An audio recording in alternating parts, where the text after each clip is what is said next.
Bonjour. Est-ce qu'il vous est déjà arrivé comme moi de vous poser la question « À quoi sert l'adversité » Est-ce qu'il vous est déjà arrivé de vous demander pourquoi avons-nous des adversaires? Si vous n'avez jamais osé vous poser cette question, mais laissez-moi vous dire que moi il m'est arrivé de me poser cette question. Pourquoi ai-je des adversaires? À quoi est-ce qu'ils servent? Vous savez, la vie aurait tellement été si facile pour chacun d'entre nous si on n'aurait pas eu des adversaires. Alors pourquoi ils sont là? C'est quoi leur importance? Nous allons alors aujourd'hui essayer d'aborder l'importance des adversaires pour notre destinée. Vous savez, la Bible est tellement riche en tout, dans toutes les réponses. Dans les livres de Genèse, le chapitre 37, nous retrouvons une merveilleuse histoire, l'histoire de Joseph avec ses frères. À cause des songes, à cause de ses rêves, parce qu'il a raconté à ses frères, il y a eu une adversité qui est née. À quoi est-ce qu'elle servait? Vous savez, je vais essayer d'énumérer quelques petites réponses que j'ai essayé de noter lorsque je faisais la recherche, lorsque j'essayais d'étudier ce verset-là. Vous savez, il y a 5 choses importantes qui sont cachées derrière l'adversité. 5 choses qui prouvent l'importance de l'adversité. Premièrement, l'adversité nous permet de découvrir ce que nous sommes. C'est à ça qui servent les adversaires. Parce que laissez-moi vous dire, au-delà de toi-même, il n'y a pas une personne qui te connaît mieux que tes adversaires. J'oserais même aller encore plus loin, essayer de dire que tes adversaires te connaissent mieux que toi-même. Vous savez, à force d'être confronté à l'adversité, vous vous posez la question, mais pourquoi est-ce qu'ils me combattent? Qui suis-je? Ah, exactement. C'est ce que Dieu veut à chaque fois qu'il y a l'adversité devant nous. C'est la recherche de soi que le Seigneur veut nous emmener à faire. Nous poser réellement la question, qui suis-je? Parce que vous savez, il ne peut pas y avoir combat lorsqu'on n'identifie pas son adversaire. Alors, lorsqu'il y a combat, l'adversaire sait exactement qui est-ce qui est devant moi. Mais toi, parfois, tu l'ignores. Mais l'adversaire, lui, il sait qui tu es. Au travers de l'adversité, Dieu veut que nous puissions aller à la quête de nous-mêmes. Essayer de chercher de savoir qui est-ce que je suis réellement. Parce que c'est une question fondamentale. Tant aussi longtemps, tu ne sais pas qui tu es, tu ne peux pas entrer dans ta destinée. C'était vraiment la vie de Joseph. Joseph avait pour but de découvrir qui il était. Il avait eu des songes, il avait eu un rêve, mais il ne savait pas qui il était. Il a fallu qu'il passe par cette adversité-là pour qu'il essaye de comprendre et essayer de savoir qui il était réellement. Deuxième chose, l'adversité nous permet de découvrir ce que nous avons. Premièrement, j'ai dit, ça nous permet de découvrir qui est-ce que nous sommes. Et deuxièmement, ça nous montre ce que nous avons. Ça nous permet de découvrir ce que nous avons. Vous savez, lorsque les gens t'attaquent, généralement, ils ne t'attaquent pas pour ce que tu es. Ils ne t'attaquent pas pour tes beaux yeux. Ils ne t'attaquent pas parce que tu as des longs cheveux. Généralement, les gens attaquent et tes adversaires attaqueront toujours ce que tu as. C'est exactement ce que ses frères ont essayé de faire.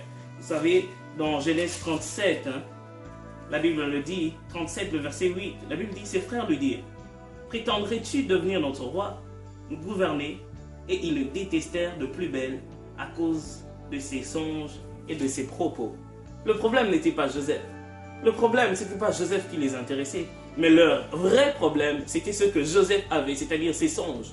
Est-ce que réellement il allait devenir ce que son rêve est en train de raconter? Est-ce que réellement il va être ce plus grand? Est-ce qu'il va être notre roi? Est-ce qu'il va être celui qui va nous gouverner? Frère, sache que ceux qui te combattent, ils te combattent pour ce que tu as. Il est donc très important pour toi de savoir ce que tu as. Sinon, l'adversité va te démontrer exactement ce que tu as. Parce qu'avec le temps, plus tu as des adversaires, tu te poseras la question, pourquoi est-ce qu'ils me combattent? Qu'est-ce que j'ai d'aussi important qu'ils essayent de combattre? Et c'est alors que tu vas toi-même découvrir ce que tu as. Comme je l'ai dit, je le redis encore, tes adversaires te connaissent mieux que toi. Alors, prends le temps et prends la peine d'identifier chaque adversité, ça te permettra de découvrir ce que tu es. Et deuxièmement, ce que tu as. Mais troisièmement aussi, les adversaires nous permettent de découvrir notre destinée. Derrière l'adversité, on a la capacité aussi de découvrir notre destinée. Et très souvent encore, la troisième des choses que les adversaires combattent, ce n'est pas notre aujourd'hui, c'est notre lendemain, c'est notre but sur la terre. Parce que tu peux te regarder aujourd'hui, tu te dis, mais je n'ai rien. Mais pourquoi à chaque fois que j'essaye de faire quelque chose, ce sont les adversaires qui se lèvent dans ma vie.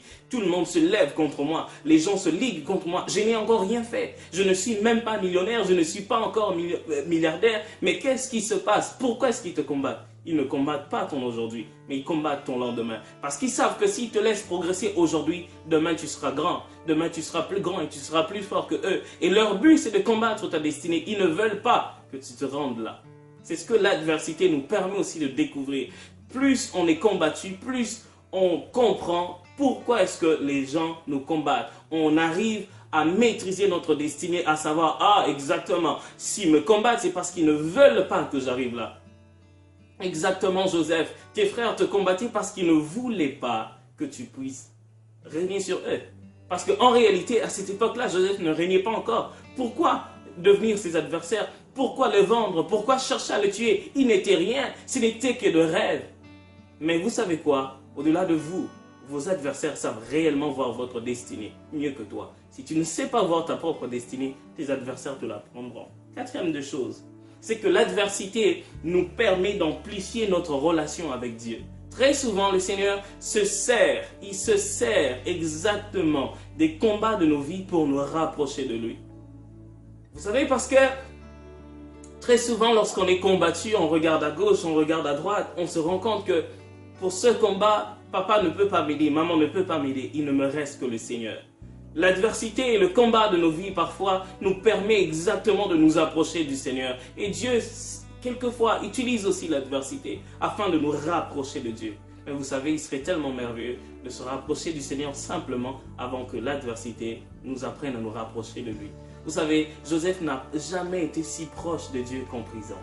Il n'avait jamais été aussi proche de Dieu que lorsqu'il était dans cette citerne. Vous savez, parfois, malheureusement, Dieu est obligé, se sent obligé, tellement qu'il nous aime tant, il se sent obligé d'utiliser l'adversité pour nous rapprocher de lui. L'adversité, quelquefois, nous emmène encore à amplifier notre relation avec lui. Cinquièmement, l'adversité permet à ce que Dieu puisse démontrer sa force. Ça, c'est quelque chose que j'aime.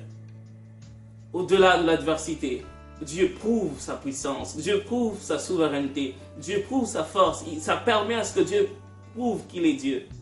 Vous savez, tant qu'il n'y a pas de confrontation, tant qu'il n'y a pas de guerre, on ne saura pas que l'Éternel est Dieu. J'aime ce que Élie a fait dans la Bible. Il a dit que l'on sache que je suis ton serviteur et que l'on sache que tu es l'Éternel. Et très souvent, au travers de l'adversité de notre vie, Dieu essaye de prouver sa supériorité. Il essaye de prouver, de nous démontrer à nous, pas se démontrer lui-même. Dieu sait. Parfois, nous l'ignorons. Nous ne savons pas que Dieu est grand. Nous ne savons pas que Dieu est puissant. Parfois, nous avons entendu que Dieu est puissant, mais nous ne l'avons jamais expérimenté. Comme Job a dit, j'ai entendu parler de toi, mais aujourd'hui, j'ai été vu.